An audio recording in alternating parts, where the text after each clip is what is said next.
Chair Pfaff, you may begin. Thank you very much. Good evening. I'd like to call this meeting to order at 7 p.m. Welcome to the November 27th, 2023 City of Burlingame Planning Commission meeting.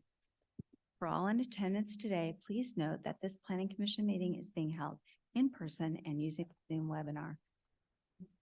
This meeting is also being streamed live on YouTube and will be uploaded to the city's website. Recently, several cities in the Bay Area have experienced Zoom bombing at the City Council and Commission meetings. City clerks from around the Bay Area have reported meetings being disrupted during public comment by individuals espousing disturbing comments. Therefore, out of an abundance of caution, the city has made the decision to no longer allow remote public comment during council and commission meetings. For the foreseeable future, we ask that the public either attend the meetings in person to comment or send an email to publiccomment@burlingame.org. Staff will be monitoring emails submitted during the meeting, which will be read at the appropriate time. The length of the emailed comment should be commensurate with 3 minutes customarily allowed for verbal comments. Okay, so now on to agenda item 2 is roll call. The record should note that all 7 members of the commission are present this evening. Agenda item 3, request for AB 2249 remote participation. There are no commissioners participating remotely. Agenda item 4, approval of minutes. We have minutes to review and approve this evening from November 13th, 2023, the regular Planning Commission meeting. Are there any comments, changes, discussions regarding the minutes? And I do have to add, I read the first part of the minutes are fine, but I cannot comment.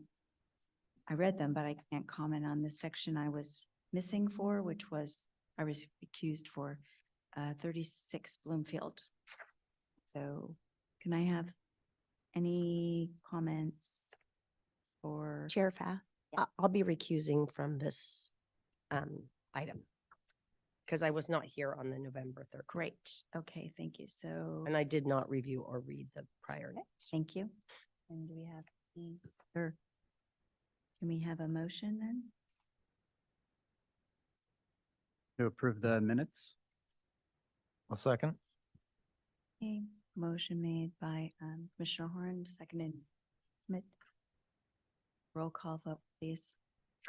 Yes, Commissioner Horan, Aye. Commissioner Shores, Aye. Commissioner Say, Aye. Commissioner Schmid, Aye. Vice Chair Lowenthal, Aye. and Chair Pfaff. Aye on the Oh. part I could You're- lie about. Besides 36 months. Sure. Okay, thank you. Agenda item 5, approval of the agenda. Staff, are there any changes to our agenda? No changes to the agenda. And do we have any recusals this evening? Okay. Agenda item 6, public comment on agenda. Members of the public may speak about any item not on the agenda. Members of the public wishing to suggest an item for a future Planning Commission agenda may do so during public comment period. The Ralph Brown Act, the state local agency open meeting law, prohibits the Planning Commission from acting on any matter that is not on the agenda. Speakers are limited to 3 minutes each. We don't have a public member, but do we have any members of the public, attending in person who wish to comment on any item that is not on the agenda? And so really I'm asking, are there any public comment emails? No public comment emails for the Planning Commission. Okay, then seeing none, we'll move on to agenda item 7, study items. There are no study items for review. Agenda item 8, consent calendar. There are no consent calendar items for review. Agenda item 9, regular action, brings us to agenda item 9A, 1 Adrian Court. If you are the applicant and are attending the meeting via Zoom, please raise your hand. Be prepared to speak with you at the appropriate time. If possible, we ask that you also turn on your video time. Were any commissioners not able to visit the project site, or do any commissioners wish to note any ex parte communications regarding this project? No, don't have that. Let the record note all commissioners present have visited the project site. Can we hear the staff report, please? Yes, the applicant is requesting approval of a master sign program and sign variance for new exterior wall signs on a mixed-use building currently under construction at 1 Adrian Court, zoned RRMU. The building consists of 265 residential units and approximately 3,700 square feet of commercial space on the ground floor. Subject property is a corner lot. The building has frontages along Adrian Court, Adrian Road, and the private walkway off Adrian Road. And this is a building facade that faces Adrian Road. It's the side of the building. A total of 7 signs are proposed on the mixed-use building, 3 of which are proposed on the upper floors. 1 upper floor sign is proposed on each building frontage. The applicant is requesting the following applications: master sign program for the following proposed signs above the first floor of the building along Adrian Court, Adrian Road, and the south elevation frontages, and size of a single sign above the first floor exceeding 60 square feet. So 62.75 square feet is proposed on Adrian Court, 174.4 square feet sign is proposed on Adrian Road, and a 174.4 square feet sign is proposed on the south elevation. A sign variance is also being requested to exceed the total sign area allowed on a building frontage when signs above the first floor are proposed. So along the Adrian Road frontage, 219 square feet is proposed in total, where 148.5 square feet is the maximum allowed, and that's based on the building frontage. The suggested findings are found on pages 6 and 7 of the staff report. Before your questions, I will also turn it over to the applicant who is with us, and they'll have a presentation regarding the proposed signs. Let me just get that set up here in a second.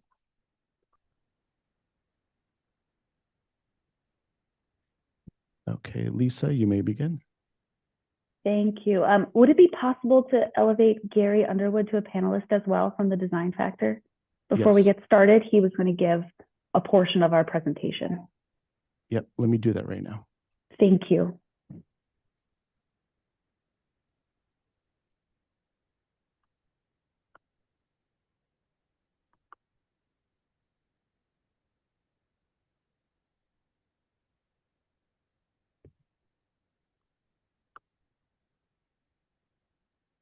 Okay, Gary Underwood is now a panelist, so if you can want to unmute yourself.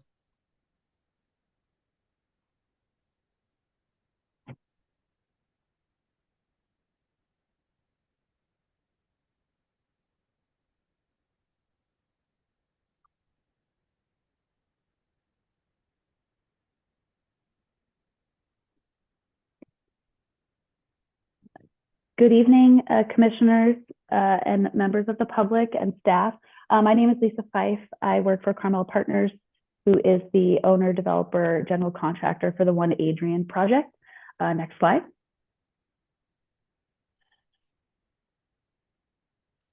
As mentioned, this project is in the Rollins Road mixed use neighborhood, sitting adjacent to the 101 freeway along Adrian Road. Next slide. This is an overall site plan just showing the building orientation with the main drive-by being along Adrian Road and then Adrian Court providing a secondary frontage for the project.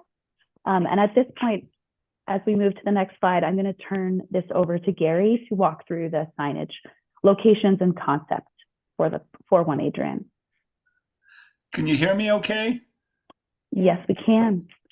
Forgive the photograph. I'm looking at my screen and I see a picture of my loving wife there with my name attached, and I have no idea how that got embedded into this screen. So there's really not much I can do about it at this point.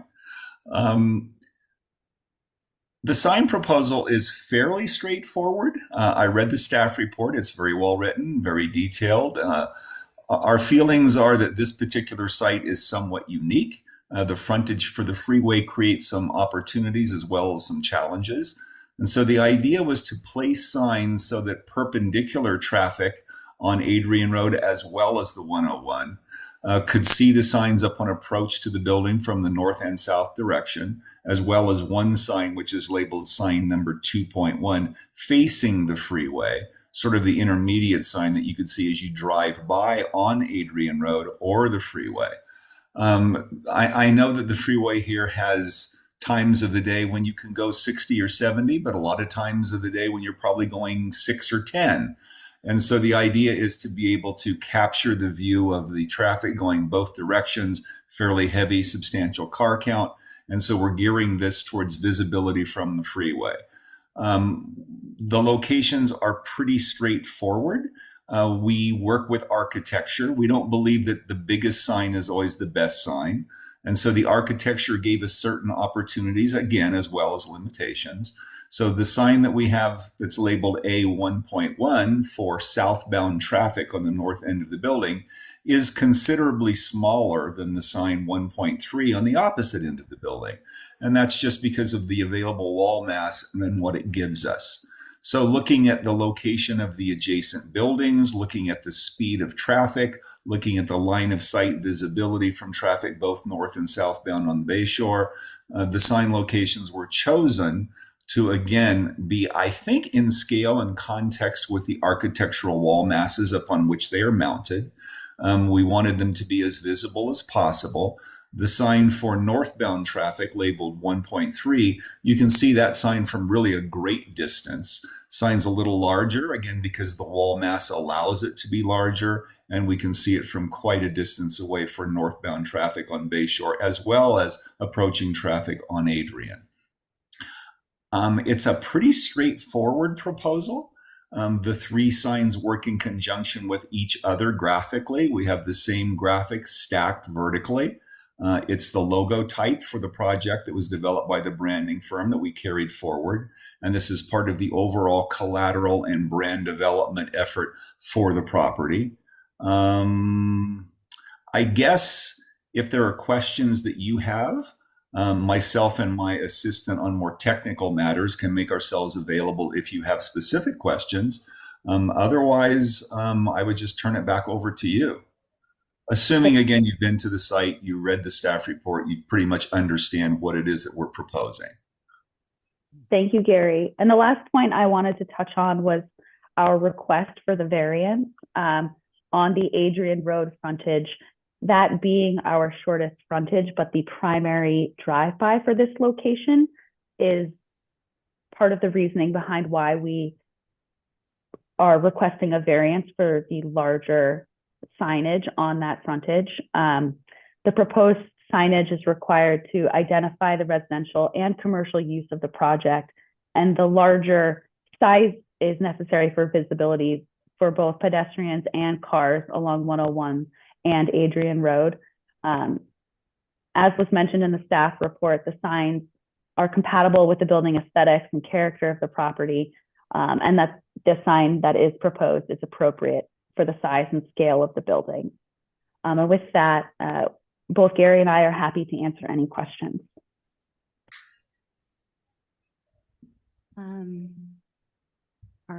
Do you have any questions? So I actually had a question of staff, just for clarification. Is the same, it's not related exactly, but is this the same property where we discussed the poppy mural? Yes, correct. It is. Mhm. That is not resolved and is not being discussed. It has been resolved in that the applicant decided to stay with the poppy design Thank you. as I originally thought it approved. looked familiar. Okay, very good. So I just had a question. Is there a rendering of sorts, anything for us to see the east and the south elevations combined to, because there's two very different size signage on those two elevations, but those signs are fairly close together? Yeah, let me bring that up. Give me 1 second. It's not a rendering per se, but it's all three elevations on one sheet, so you can see how all the signs work together. Yeah, I saw that. I was just curious whether there was an image that has them both combined. Two of them combined. No, I mean, I don't know, Ruben, if the presentation, I think on slide 8, we had them all next to each other, but it's not quite in one composition. I just cropped them, if that's helpful. Yeah, I know. I'm trying Yeah, to see. So, this elevation shows the upper floor signs on the 3 frontages. so let me see. Let me make sure I'm asking the right question. So is sign A 1.2 and 1.3 the same size and on the same structure? Yeah, it's in Yes. that corner. It's in that corner element. Okay. So it's facing, if you're looking at it from Adrian Road, it's the left side of the building. And then as you turn that corner, you see the other same size sign facing the side property line, which is also kind of along Adrian Road. Thank you. So are there any more? You look like you. I guess for the smaller sign, there's a pretty tall sound barrier along 101. Is that smaller sign on the north side meant for 101 traffic or for folks on Adrian and Rollins?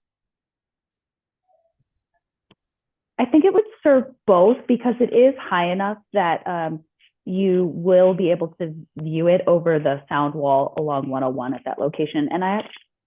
And immediately in front of the property, it's actually just fencing. It's not a sound wall. So it is fairly permeable at that Adrian Road frontage at the moment. Thank you.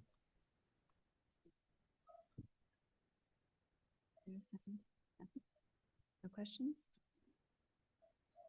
Okay, and so I guess I close, I need for anyone else want to make comment present or are comments that were sent in or? There are no emails sent to public comment at burlingame.org. Okay, then I'm going to close the public hearing on this. Okay, so commissioners, general comments or motions?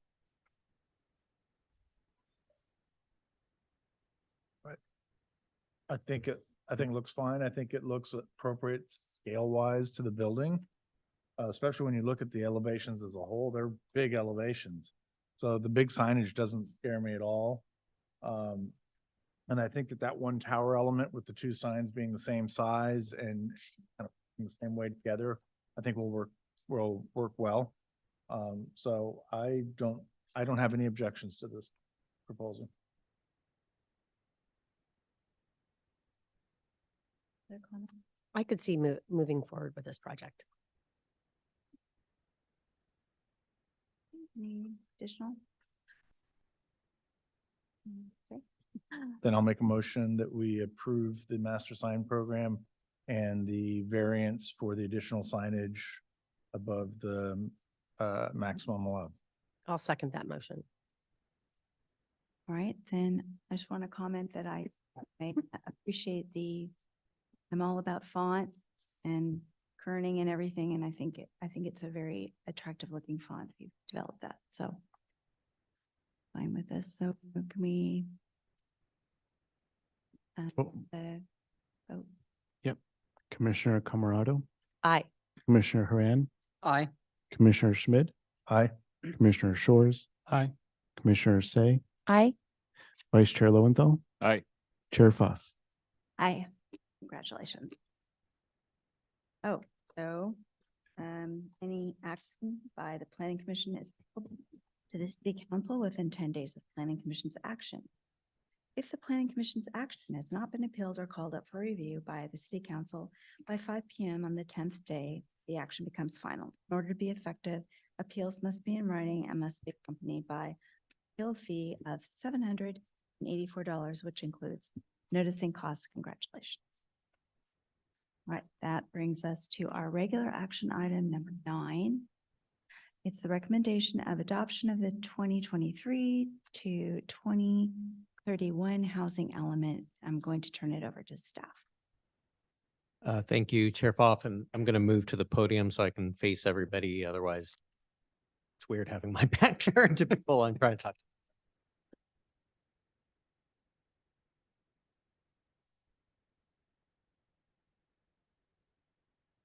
All right, here we go. So we're here to discuss the update to the city's housing element. This is for the 8-year cycle from 2023 to 2031. Next, please. Some of this will be an overview of what we talked about. We last looked at the housing element on January 9th of this year. So it'll be a little repetitive, but either if we're rusty on it or if somebody's watching this for the first time, go over some of the basics. What is a housing element? It's the city's plan for housing. It looks at the types of housing that a community needs, where should it go. It gives policies and programs to respond to the needs of the community, both the people that live here now as well as the workforce. It's required by state law and guided by target numbers. So we'll start talking about some numbers that come from above, that starts from the state, and then it comes down through the regional level and then down to the local level. And it's updated every 8 years. So any of you who may have been here in 2015, maybe none, but in any case, so we'll be back in 8 years with the next one. But meanwhile, this is the one we're looking at right now. Next. So again, what is a housing element? Starts with the general plan. So the city updated its general plan in 2019, and that really has provided a really good foundation for the housing element update. Particularly, it's provided a land use map and residential densities that have allowed the housing element to proceed without needing to change any land uses or make any rezonings. I mean, most communities were not that fortunate. So I think the general plan had a lot of foresight in that regard. All cities are required to do it, as we mentioned, and state provides lots of guidance on how the housing element and the general plan are put together. The numbers, you'll hear the term RHNA, Regional Housing Needs Allocation, and it's just called RHNA for short. That's the target number that starts from the state, comes down through the regional government, which is the Association of Bay Area Governments, splits it up by different municipalities and provides each community with a goal for the number of housing units that would be its fair share for kind of tackling the housing needs of the region. Next, please. And if people have questions as we go along, you're welcome. You don't have to wait till the end. This is part of the general plan. So the housing element is not a standalone. It's not. So if there are things that you might have wanted to see in the housing element but aren't in there, it may be that there's somewhere else in the general plan. There's the community character or land use element, economic development, mobility, infrastructure, safety, you name it. And then housing element is just one of the elements and is meant to be consistent with the rest of the general plan as well. Next, please. So what are our regional housing needs allocation, or RHNA? It's 3,257 units. And those are split among different income categories.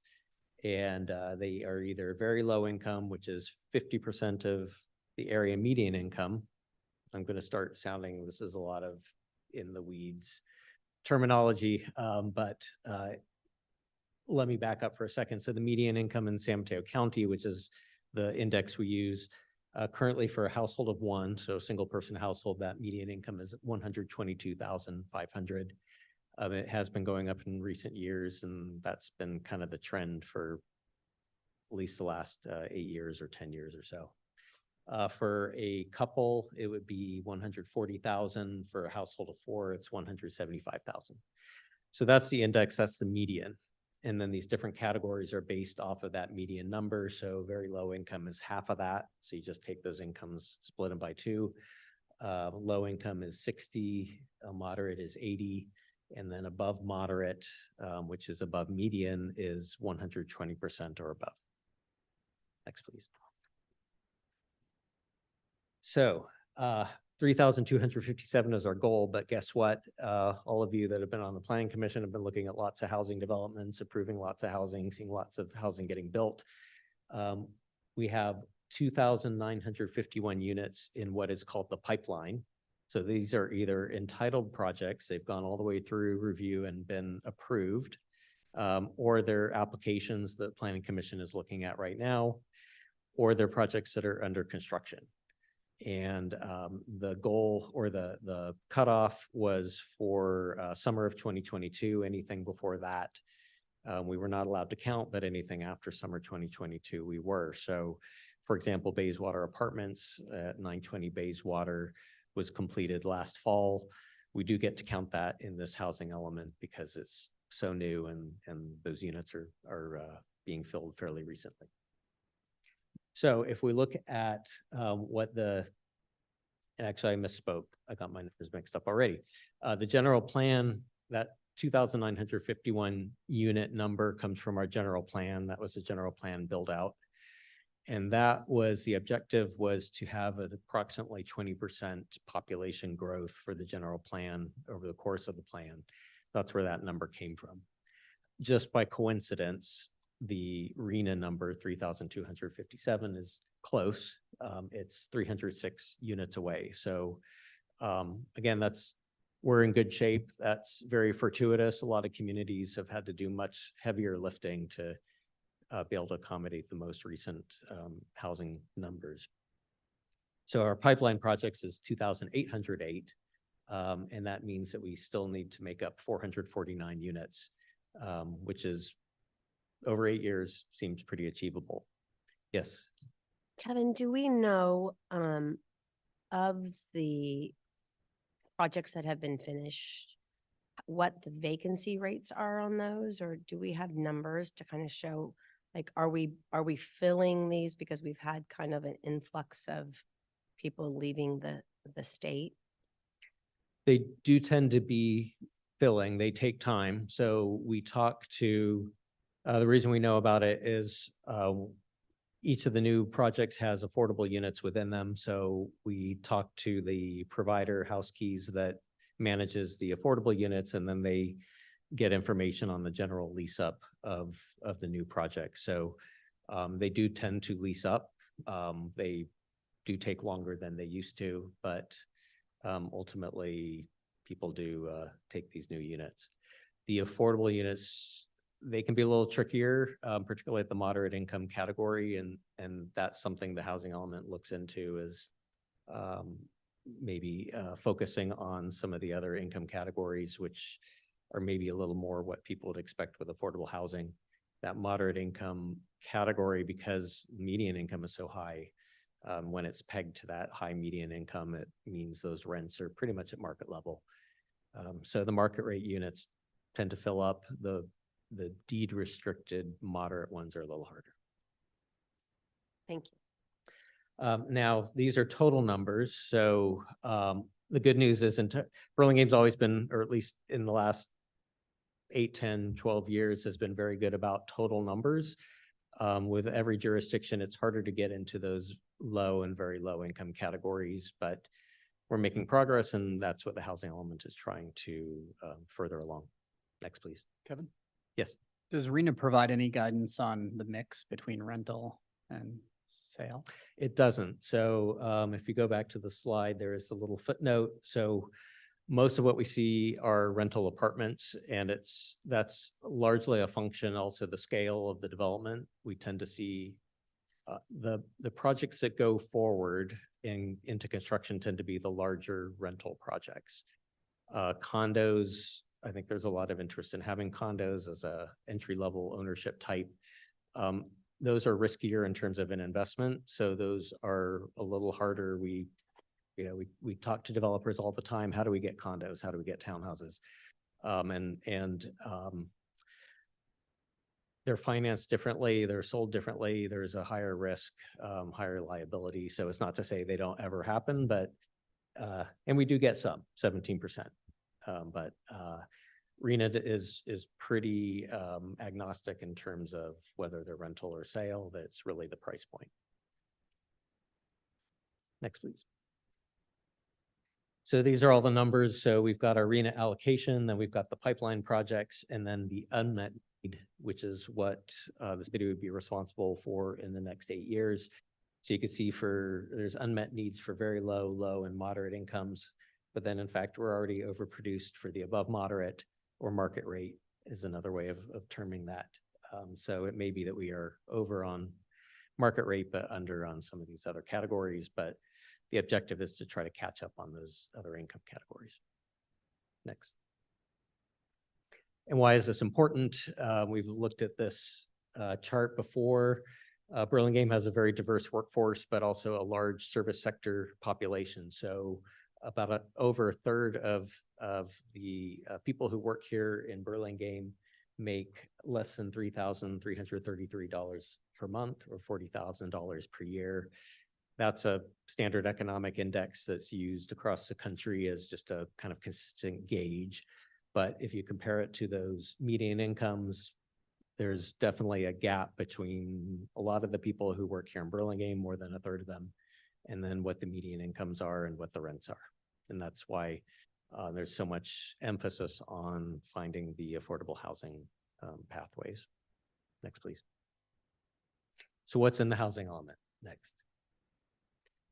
These are all the chapters. So it goes through, there's a lot of analysis, introductions, profile of the community, affirmatively furthering fair housing, I'll discuss in a minute. Then we have to look at housing constraints. Are there any constraints, both either intentional or unintentional, that may be making it harder to make housing happen in Burlingame? What are some of the resources and opportunities? And then the housing goals, policies, and program. Next. There's also the appendices, which are almost as large as the housing element itself. There's a review of the prior 8-year housing element. We needed to do a sort of self-audit and see what was working and what maybe we didn't achieve our goals. Discussion on community outreach, affirmatively furthering fair housing appendix, and then the sites inventory. Next. For community outreach, this is something that the community has been discussing housing for a long time, way earlier than the housing element. And in fact, going back to 2018, we had the Home for All series, and that was really meant to start getting people thinking about housing. At that point, it was becoming clear that the county had a housing jobs imbalance, and lots of communities started having those conversations to figure out how can communities respond to the need to provide housing for the workforce. Through the housing element, we've had both a combination of virtual, online. Actually, it's all been online because it was all done during the pandemic. So we had MIG, who did a really great job of using remote meeting tools to get some good community input, which has found its way into the housing element. Next. So affirmatively furthering fair housing, this is something new in this cycle, and it's part of the state legislation. If you can kind of see the headline there, that's from an old Daily Post, and it says housing push to poor areas. That's maybe a rather strident way of expressing it, but the intent is to not have that happen. We don't want to put all the housing in disadvantaged communities, or have the lower income housing in places where don't have all the access to jobs, education, transportation, services that people need to live good lives. So the good news with Burlingame is all of the city is classified as either high resource or highest resource. And these are terms that come from the state, but it basically means if you're high resource or highest resource, there's the good schools, there's good jobs, there's good transportation. It's really a healthy economic setting, and it's kind of all the ingredients for success. That gives us a little more options in terms of where to site housing, because pretty much anywhere in Burlingame will have access to the great schools, to the great jobs, and everything else. Next. So looking at our sites inventory, and this includes, so it's a combination at the top column there, or the top row is the regional housing needs allocation numbers. Then we get to add in the pipeline projects. Then we add in accessory dwelling units. And the way we do that is we look at historical trends. Some cities have said we expect something to change drastically and we're going to up our ADU numbers. In this case, we said we're already doing pretty well with ADUs. We'll look at those historic trends and basically say that we expect that kind of thing to continue along. So over the course of 8 years, we expect 167 ADUs. That would be consistent with what we've been seeing over the last few years. Then the last category is what's called key vacant and non-vacant sites. And that's another word for sites inventory. So these would be sites that we think are candidates for housing development in the future. In Burlingame, it's tricky in that there are no vacant sites. There's maybe one actually in our whole inventory, and everything else has something already on it. So it means it's a little harder, but we got there. It took a few rounds with our reviewers to kind of build the case that sites that already have development on them will become housing at some point, and that's been our history here in Burlingame. Next. Then there's a buffer, and there's a lot of different ways to explain the buffer. Why is there a buffer? So the intent of the buffer is to still be able to hit that 3,257 units, but account for anything that could possibly go wrong or change that or what have you. If you go to the next slide, some of the things that might happen, a project might be built at a lower density than what we thought in the housing element, might be built at different income levels than what we thought. All of the sites are zoned mixed use or commercial. So it's possible that some of them may be developed as commercial instead. So we need to account for that. And there are possibly entitled projects that just don't make their way to construction. These are different reasons that none of it is anyone's fault. It's just how things go. So the point of the buffer is to control or provide literally a buffer for any of these kinds of things or all of those things to happen, and then still be able to make those 3,257 units. Next. So again, that's the magic number, 3,257. With the buffer, it comes down to 5,353, which is a scary number. And again, the intent is not to build 5,353 units, but that's what we needed to show the capacity to show that should anything go wrong, should we have a site that then ends up becoming an office building or what have you, we have plenty of other sites to go around.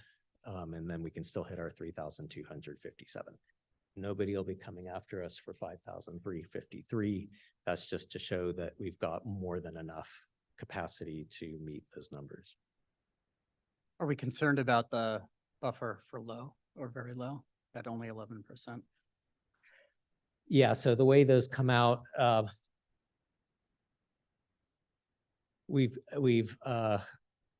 way we've done our sites analysis, there's different ways of doing it. We've taken the proportions of the RHNA allocations that are given to us, and then just basically to every site said we're going to apply those proportionally to every site. So it's just kind of the way the math turns out. Some of the buffers are, very low is 11%, 30% is a little healthier for the low.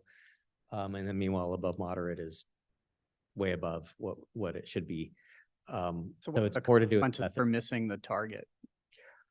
So it'll take more work. Yeah, I would say if the buffer is lower, and I think we know, particularly with the very low income category, it's going to take that much more of a concerted effort to make sure those projects move forward.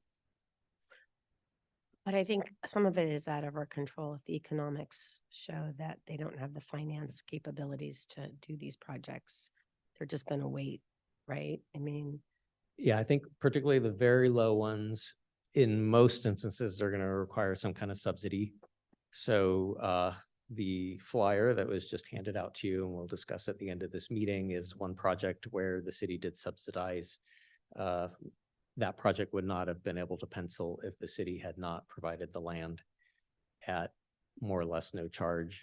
And then the same, there's another project on California Drive at Murchison that has a whole complicated stack of financing, including subsidies from both the city and the county. So that is something that the very low income and category in particular is going to need. That said, there is one market rate development under construction right now that does have very low income units in it. That's like a whole nother discussion, which is very interesting in that the way state density bonus law works with, you get a bigger bonus for the lower income, and developers will kind of do the math and see what's the magic combination. Is it more very low income units for a bigger bonus, or do they go with a kind of low income or moderate income for less of a bonus, and they'll look at different scenarios. But for those categories, regardless, it takes a lot more creativity and ingenuity to be able to get those numbers to get the financing to pencil out. Kevin, there was some mention about the schools and the impact of schools in this report. Can you talk to us a little bit about what that looks like for the city, and how do we move through that? Or Yes, so we've been meeting with the schools regularly, and so they look at our numbers. We send them our monthly report every month. The Burlingame School District has been having declining enrollment in the last few years, so the additional housing units will help backstop that decline. It's different than it had been just a few years ago, where schools were really full. So right now I don't want to speak for the school district, but they are plugging in these numbers and seeing that will allow schools to stay open or keep enrollment up. It is different from where we were a few years ago. do we know why that is? Is there a mention of what's happened with Most of the theories, and this isn't unique to Burlingame, it is the costs. Just housing has become so expensive. It's harder for families with children to live in the city or stay in the city. Some of these units hopefully are suitable for families, and that would allow children to still stay in the district. But that's usually what we're hearing, at least from the school district that's there. Kevin, wouldn't it be more reasonable to think that it's because of COVID that people brought their kids out of school due to the pandemic, and it's just now they're slowly bringing them back, and I think they're coming back in full force? I mean, the executive summary says that in past years, enrollment has outpaced capacity of schools, and we're going from 29,000 population in 2017 to a projected 42.5 in 2040 with this new. So you're talking a 13,000 population increase, which is going to come with 4,000 to 5,000 kids. So we'll get to the 42,000 number in a bit. That is related to the buffer. So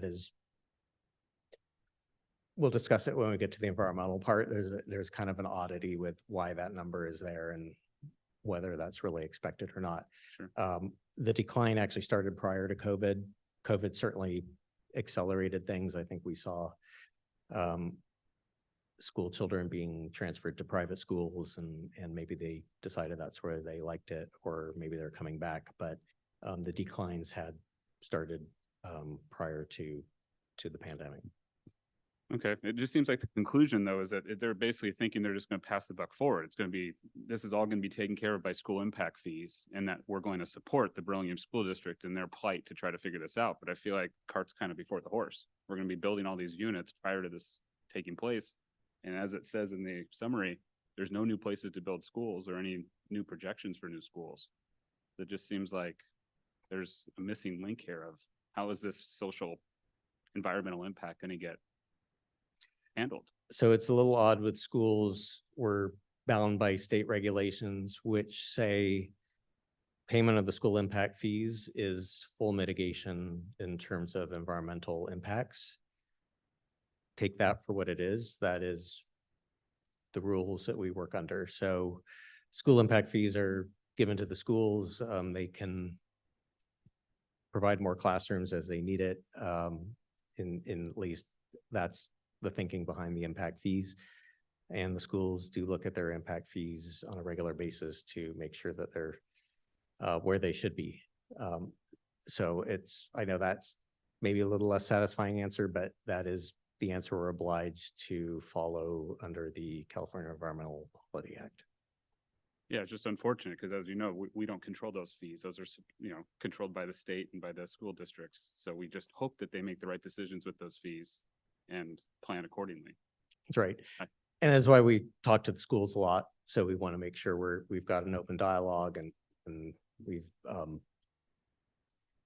it changes with, the conversations we were having with them 10 years ago or 8 years ago are different than what we're having now. And we just kind of make sure that we're all on the same page and sharing the same information and they're looking at all the projects coming through the pipeline and planning accordingly.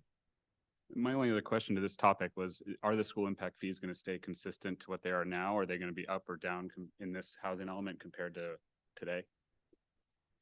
At some point, they will probably go up. School district sets the fees rather than the city, so we don't really control.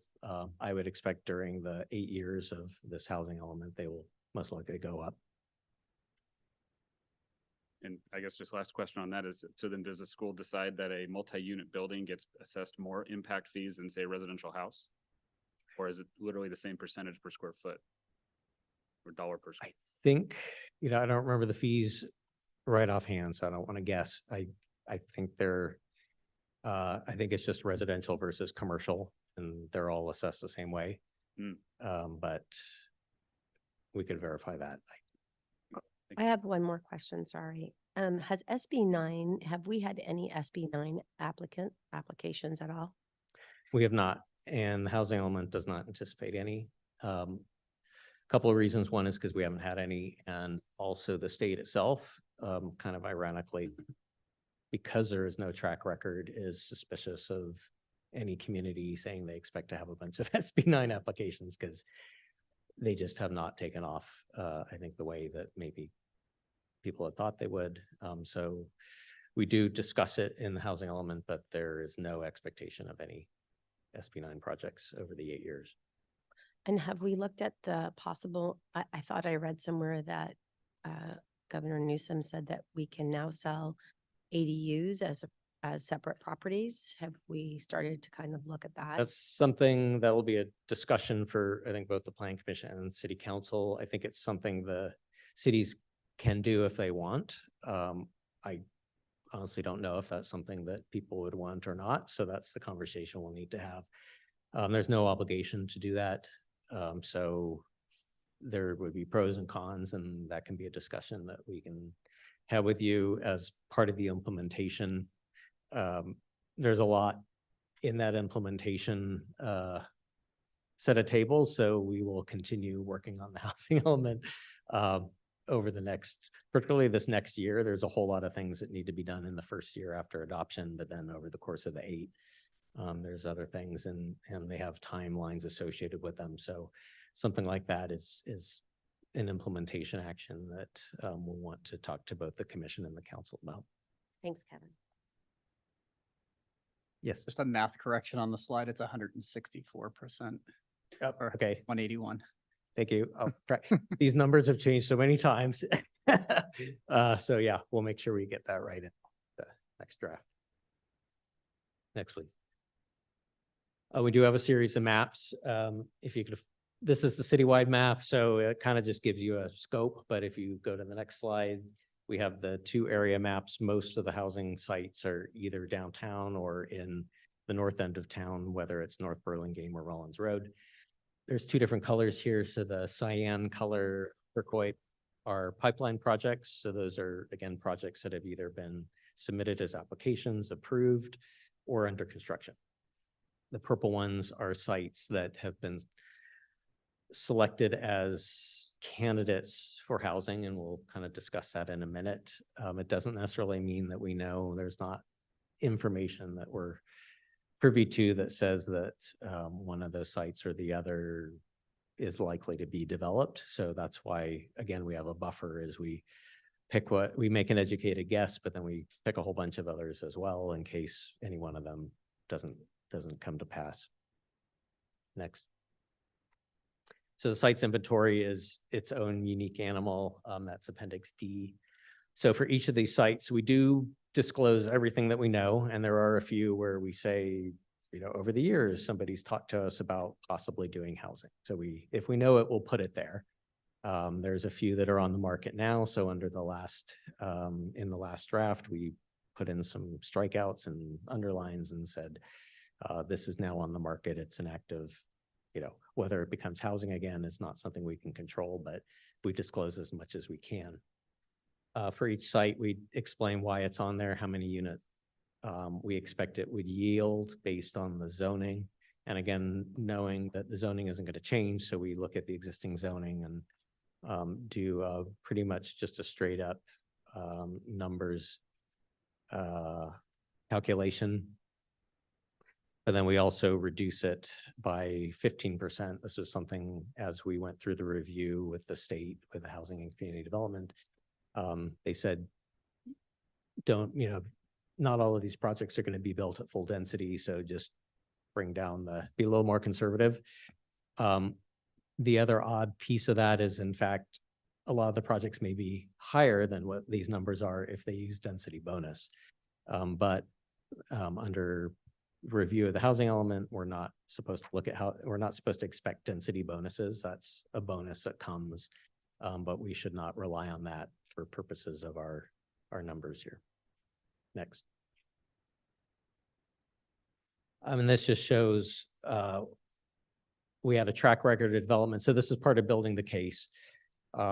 Anytime a city, and this applies to all the cities around here, rely on previously developed sites that already have something on there, you need to say, why do we think that some of these may become housing? And we can look at our track record. And for example, the project we just looked at for the sign, that was a low scale office, and there it is in the list. And we say, that's something that's happened. And basically each of the housing developments that have been constructed or approved in these last few years has replaced something else. One thing it is not replacing is housing. So that's another thing that's fortunate for the city. So there's not the displacement that would come if, for example, or at least in our inventory, we're not relying on replacing smaller apartment buildings with newer ones. It's not to say somebody couldn't do that, but that's not part of the plan in the housing. Next. So what does this mean if, let's say you own a site that's in the inventory? What does this mean? It is not an entitlement. Really what the inventory is meant to do is show a scenario, a possible scenario of how sites might be developed so that we can get to our 3,257 units.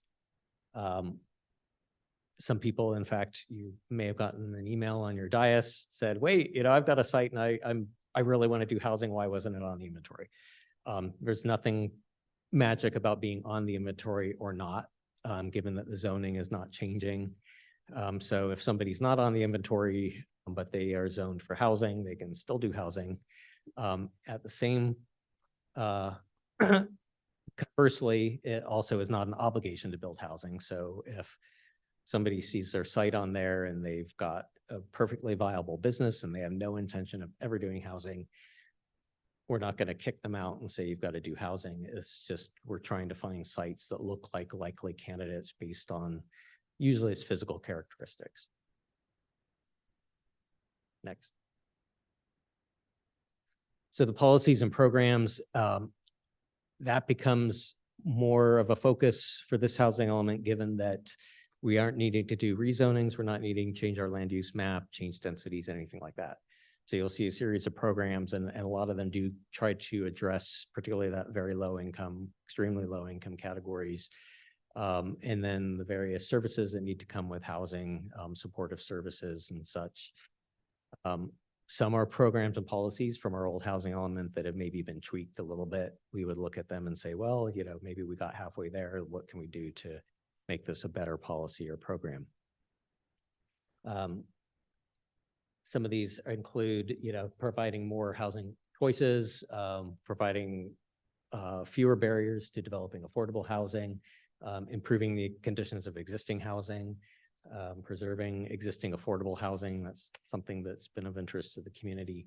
And then affirmatively furthering fair housing, which we discussed previously. Next. Question. Yes. How do we get more purchase options? We talk about giving away, giving land and things for the very low income, but they're really largely apartments. How do we as a community encourage more wealth building through ownership? Because to me, in my opinion, most of us have benefited from wealth building in our homes. So how do we make that, remove barriers that are there?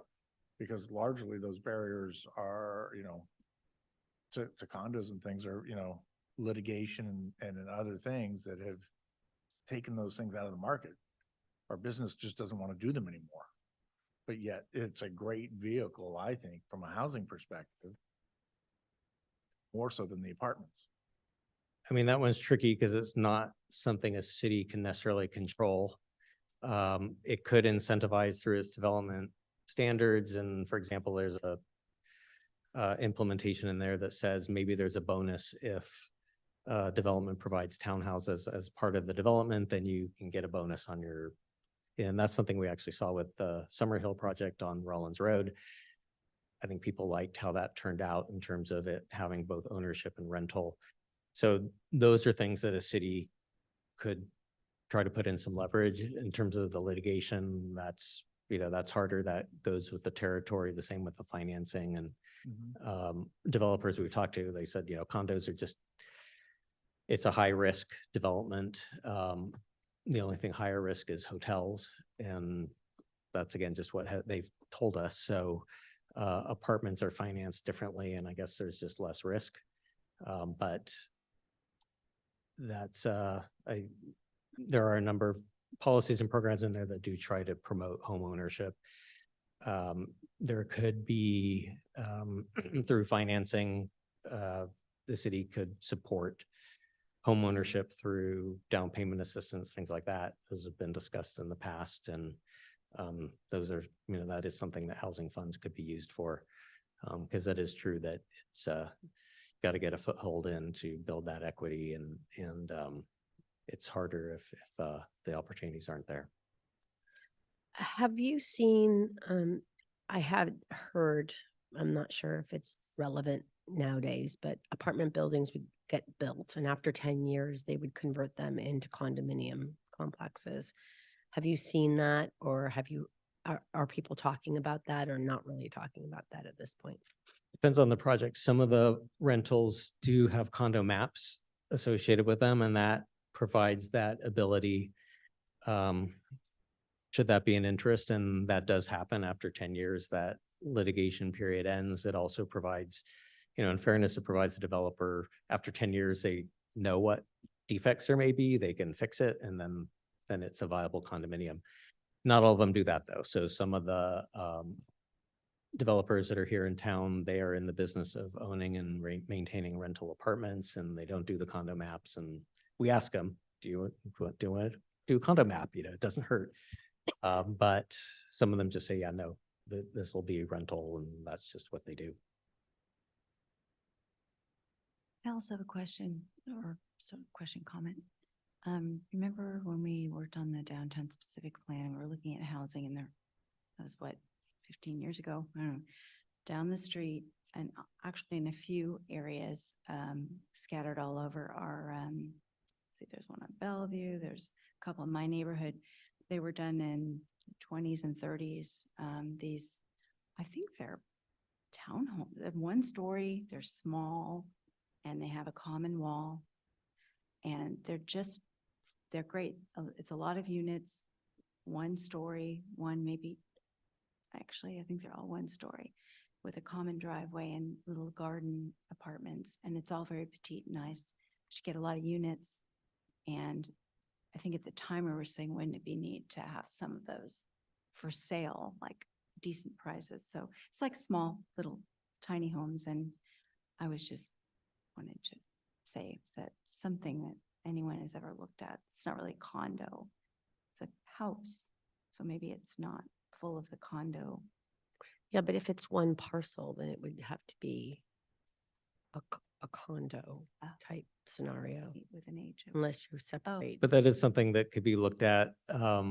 We do, currently there is condo restrictions on buildings 20 units or more. Is that right? So something what you're describing, should somebody want to take a bungalow court or what have you and turn it into a condominium, there's nothing stopping them, at least from the city's regulations. They could also be, there's another form of ownership, tenants in common, where there's a common ownership and everybody buys a share. And we do see a few of the smaller, what had been apartment buildings here in Burlingame sold as tenants in common. So it's possible on the smaller scale. When we talk to developers just about how do we get these smaller scale developments, and particularly townhouses, that's something we've, as an ownership type, that seems like a good kind of option. It's less expensive than a single family house. And it's, you know, again, it's something that provides an option. That under the current land prices, they aren't quite feasible. That's why we looked at something like, well, maybe if we make it a bonus where it's, you know, you take part of the site and do that, and then you make up for it financially with more development here or something. Now, of course, things can change. There are some housing developments around the Bay Area that have been looking at reducing their density, just given what's going on currently with financing in the market and everything. But at least when we've talked to developers and said we'd really like to see some townhouses and such, they said it's just the land is too much.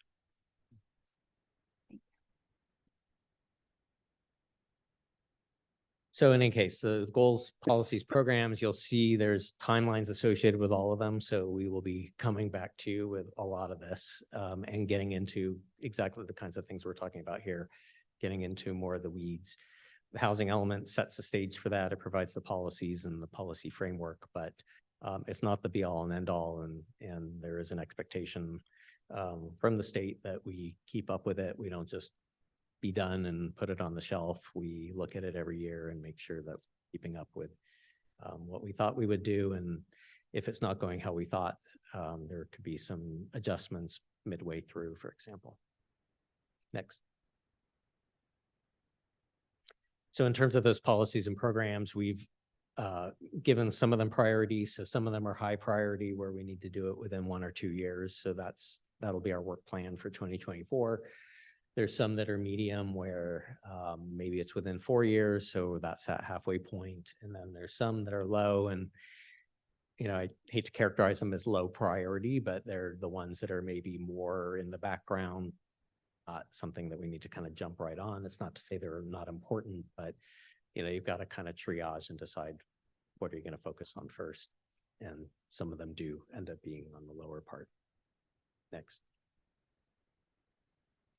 Some of the examples, these are newer programs. So environmental justice has been a big topic with this current housing element. And again, Burlingame is fortunate that it's a high resource area, but we do want to be cognizant of where housing is located and make sure that no one's kind of getting the short end of the stick in terms of where housing is located.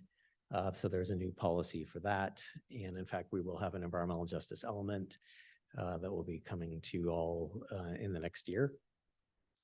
Childcare has been something that we've wanted to see a lot. So there's a few different policies and programs related to trying to encourage childcare facilities.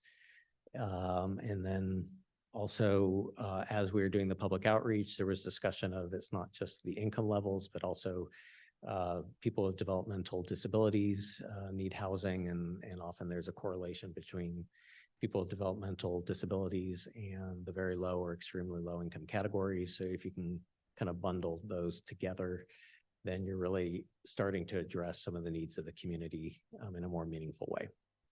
So we tried to really drill down and look at what are the needs of the community and make sure that we're kind of covering all the bases and not leaving anyone out. Next. So we went through a bunch of reviews. We saw you all back in January with the first draft. As mentioned in the email I sent you, there is a markup draft that shows all of the different kind of variations of, there's 3 drafts in all that went to the Department of Housing and Community Development, or HCD, as we refer to them.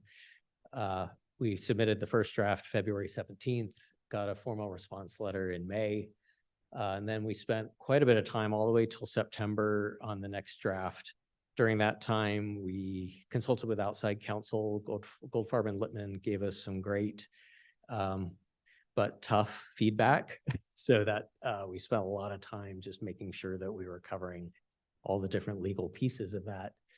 We were able to release that draft in September.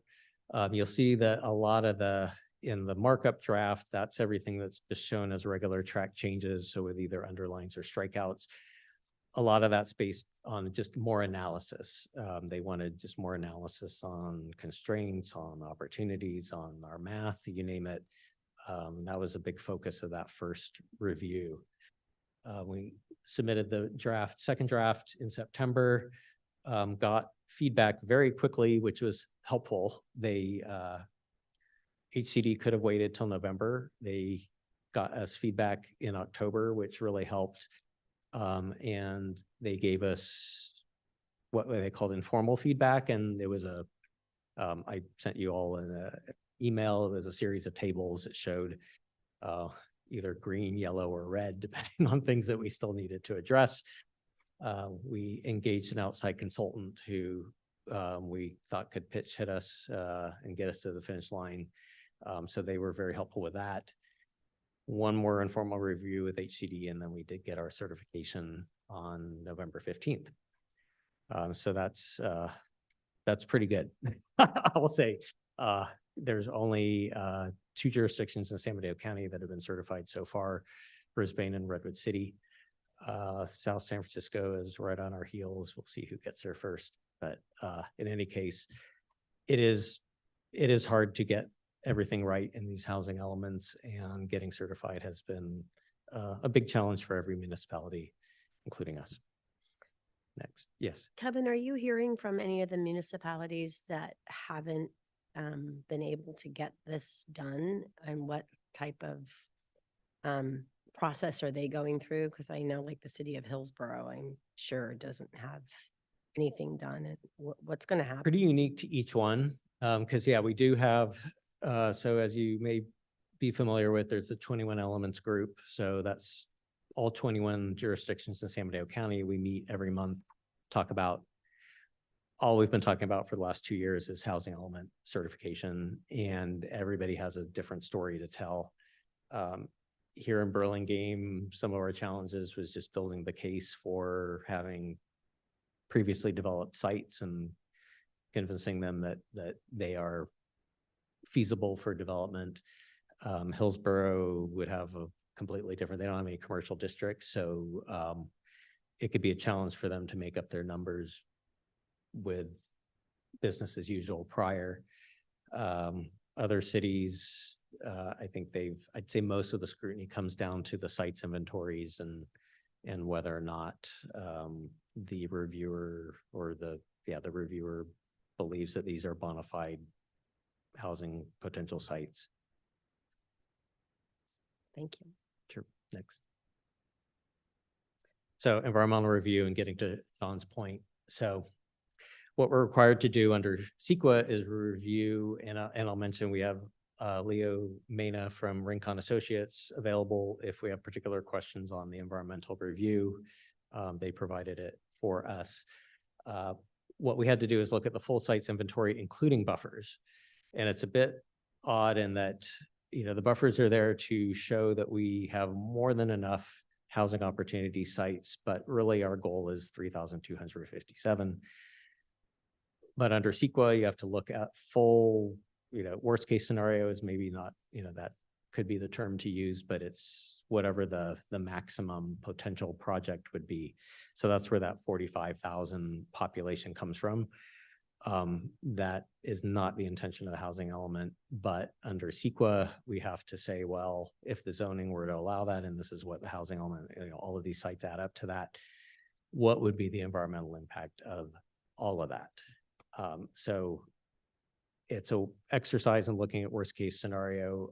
The good news is the findings from the environmental review was what it did is it looked at the general plan, environmental impact report, and said, is anything in this housing element tipping the scales to where what we had already identified as impacts with the general plan, is anything becoming worse to a point where that general plan EIR isn't going to work anymore? And the answer was no. The impacts that were identified in the general plan EIR, and number one is Broadway grade set. You know, we know that is there, and that will continue to be an impact with the housing element, but there weren't any new impacts that had not already been identified. So in terms of how the environmental review is done, it's called an addendum to the general plan EIR. So it's basically takes the general plan EIR and then says, now we're going to update it with this piece. Here's all the analysis. Had something changed where it would have created a new impact that had not been anticipated with the general plan, then we would probably have to do new EIR. But that, even with the big number, the 5,000 some odd units evaluated, the impacts were not, did not tip anything into a significance. Next. So next steps are, we'll go to City Council December 18th. And then now we say we need to submit our housing element by December 31st. I don't think we're going to wait till December 31st. But the reason that's such a magic number is there is infrastructure financing that is contingent upon that date.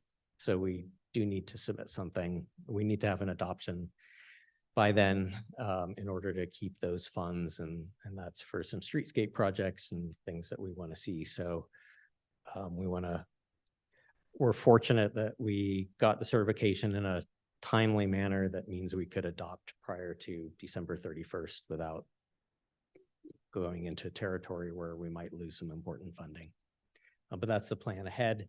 And again, adoption of the housing element is sort of just a start. And then we do implementation, and that's where we'll start looking at zoning code update. Some of these are things that are on our work list independent of the housing element, but we can kind of dovetail them together. And then some are things that we are obligated to do in the first year per the goals and policies and programs in the housing element. Housing element can be downloaded at burlingame.org/housing element, and that includes the markup version with 3 different drafts, the track changes, and then the highlights showing drafts 2 and 3.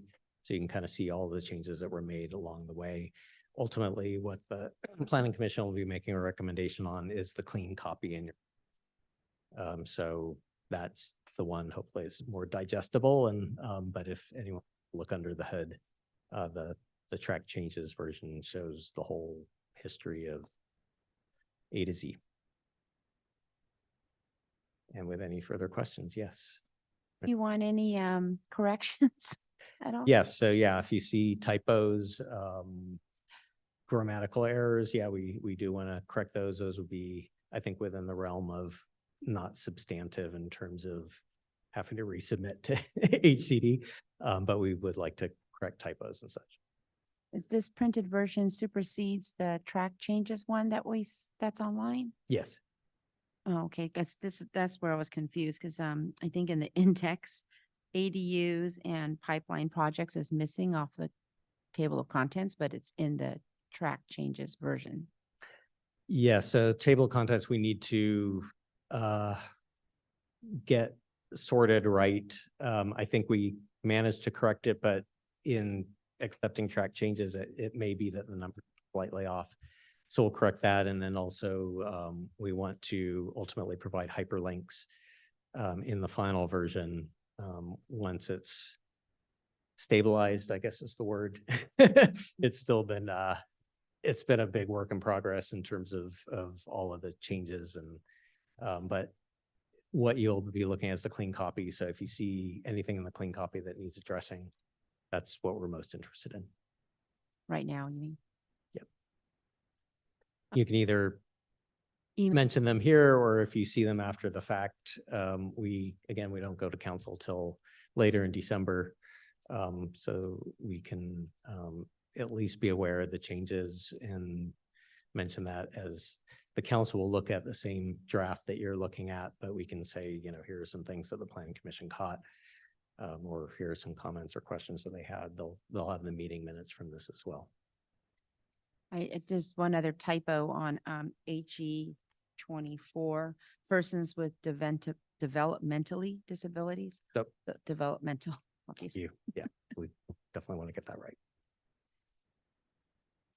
Just a question, since the draft was available for public comment in September, but have there been public comments? What's kind of the summary of the feedback? There haven't been in the later drafts. The first drafts, we did get a number of public comments, and then those were dealt with in the second revision. For each subsequent draft, we put out in the e-news, and then we also have this master list of pretty much anybody who has been involved in anything housing related in Burlingame ever. It's our master list, and we just send a big, some of you may be on that list, and we say, hey, you're interested in housing, here's something you might want to look at. But I think over time, the comments just sort of trickled off, and those that did come in were addressed in that first revision. So, I'll go next. I don't know if this is an updated version, this piece you gave us. It looks like it's the addendum to the EIR. That's correct, yes. So there's not a good one. It's a, beginning at page 13, the boiler, I'm sure it's a boilerplate. It actually says, County of Alameda Yep. all through the whole document at the top. Okay, I saw it before with Yeah. NFP. They had county of, some other county used boiler. Oh, okay. Yeah, just. That's a boo-boo. do have- So on the, I think it's the marked up version, it's page 72, about 2/3 down. It says, given the lack of vacant land, little D instead of a T, and then HE 133, referring to 1214 Donnelly Avenue, there's just a little, like a 1 attached to the Avenue 1, and I think someone. Oh, that probably is a formatting. That's supposed to be a footnote. Oh, Plain, because that's a mixed use project, and but these are all good, and Okay. as you were mentioning them, they are, we're recording this, and then we can go back through and catch the various typos, including Alameda County. okay, good. All right, thank you. That's all I have. So are we supposed to do, just say thank you? So there would be also, a couple things. See if there's any public comment. I Oh, can sorry. check back on the email and So, on here. And then after that, we will ask you to consider the resolution in the staff report, which addresses both the EIR addendum and the housing element, and that's your recommendation to council. okay, so then I'll go back and I will, first I want to make sure everybody got their questions in. Yeah, okay. And then, are there any comments first from the public? I'd like to ask the public, is there anyone from the public who would like to comment on this item? No. Are there any emails from the, I'm looking at public comment at burlingame.org and emails on this item. okay, then I'm going to close the public hearing on this item. And you get to tell me what to do next. So if there's comments, I mean, this is kind of odd in that you're being given something that's pretty much fully baked. But you can certainly add colored commentary, and this is something that goes back to the council. But otherwise, you would look at the resolution and take action on that resolution, which is a recommendation of both the adequacy of the EIR addendum as well as the recommendation on the housing element itself for adoption. Okay, all of that. That. Then am I looking for a motion to approve the resolution, or do I read it? I don't have to read that, right? No, you'd just be looking for a motion to approve. the- Motion to approve the resolution that we have in our packet. I'll make a motion that we recommend approval to the city council for the housing element and the amended EIR. Great, yeah, and the resolution is the recommendation as well, so you could just vote to approve the. Okay, I vote to approve it. I second that motion.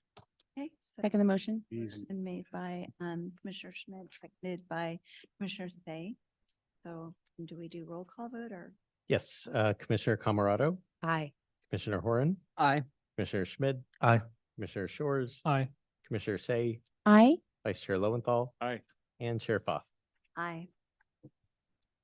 Thank you very much. Motion passes. Passes. Okay, then we're gonna go to. Design, no, wait. Yes. Yeah, thank you very much. Design review items, agenda item 10, there are no consent calendar items for review. Agenda item 11, commissioners' reports. Are there any commissioners' reports? I just have a report that I attended the council meeting regarding tree policy. Agenda item 12, directors' reports. Were there any directors' reports? A couple things also from that same council meeting. There was a discussion of the city's flavored tobacco regulations, and in particular, whether to allow the use of hookah or shisha. There is a business that offers it currently, and we're trying to establish a firm policy framework. And there was a lively discussion. A lot of options were discussed. Ultimately, the council 3-2 has, there was not an ordinance yet, but they have provided direction to allow hookah and shisha hookah in establishments under the parameters of state law, which means in particular, it can only be served to people over the age of 21. There was an addition that there's an alternative to hookah called Steamstone, which does not involve nicotine. So the requirement would be that should hookah be available in the city of Burlingame, Steamstone must also be available on the menu for people who would rather would like to indulge, but without nicotine. And then there was also the discussion of the tree. I don't know if you want to add any more. There was, again, that was a kind of first discussion of where to go with tree regulations. And I think there will be more discussions. There's lots of things to consider.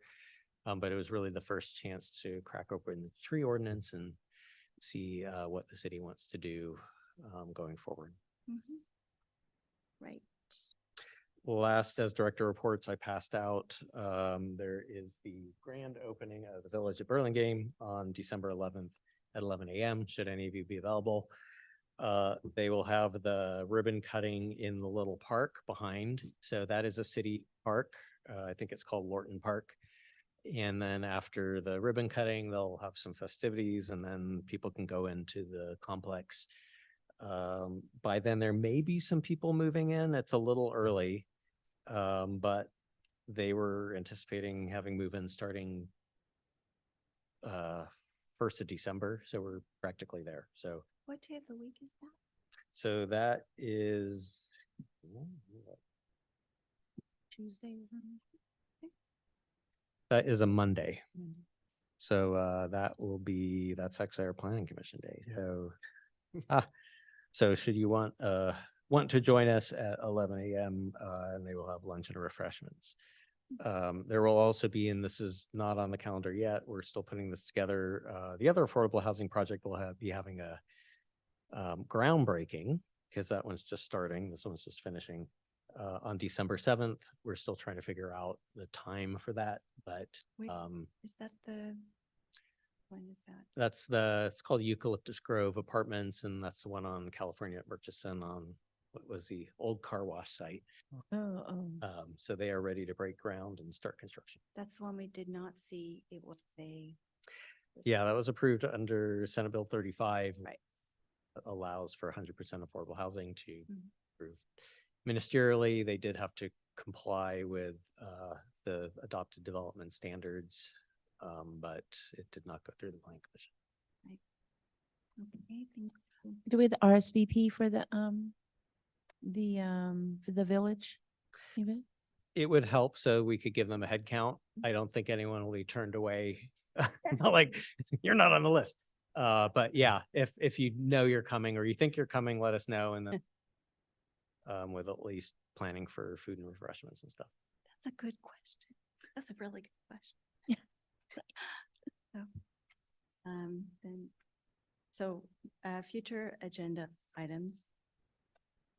So I actually do have one. And it's tangentially related to what we talked about tonight because, well, it looks like they've added this, it will be probably more prevalent in the future, what that actually means, but the environmental justice section of the housing element. And I really would like to somehow incorporate a discussion about the diminishing landscape requirements for our particularly for our multi-unit projects. And I feel they're diminished because we've had a couple of projects they haven't been built yet, but they've gone through where paved, tufted pavers, which are really paths. They're a path you get from here to there, or they're a pad for parking, have been counted towards landscape. And they're really not in my mind. So I feel like everybody, if we're talking honestly about environmental justice, just because someone lives in a rental, maybe their entire life, and it could be a low-income rental or whatever, they also should have the right to some greenery, and it should be the same as what everybody else gets in other projects. So I feel like it should be looked at and maybe, yes. So would it be a request for a study session on the landscape Well, requirements yeah. for multi-units? Be great. I would love that. And then if we do need a second, because Oh. we have a future agenda item. I'll second. All right, and we have a second. Okay. Thank you. Kevin Rubin, do you need any more? No, it's something we have discussed and, Okay. and yeah, I think we can look at those regulations. There is the context, we're planning to bring some zoning code amendments forward in the next year. The code has now been adopted for 2 years and, so I think staff has found some things, you've probably found some things that just need tweaking. So, and then there are a few things that we just have to change based on changes in state regulations and such. So there is already a context to make some of these amendments, and I think that can work into that same work plan. But I think that deserves its own study session just to look at what are our landscape requirements for multi-unit. Thank you. I have one more question. December 26th, the day after Christmas, so we having is that meeting day? No, that's not. No. Right? Okay. You're off the hook. One meeting for the I planning was commission hoping. in Wasn't sure. December. Oh, Yeah, we're not going to make you do that. and anyone else? No? Okay. Well, thank everybody. Thank you, staff, for working so hard on that big project. So I'm going to close at 8:30.